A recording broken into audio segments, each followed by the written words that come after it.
Hello everyone, in this video how to add dash letter in table of content Microsoft Word. Let's begin.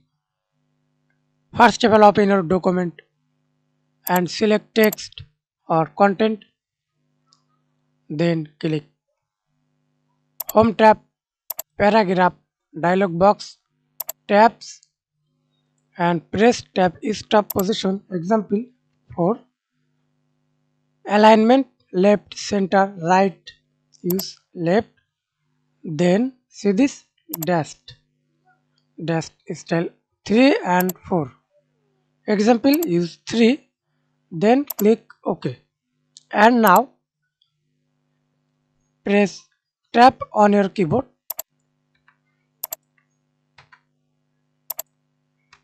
fix size, then type page number.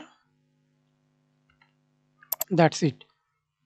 Thanks for watching video. Please like, comment, share and subscribe to my channel.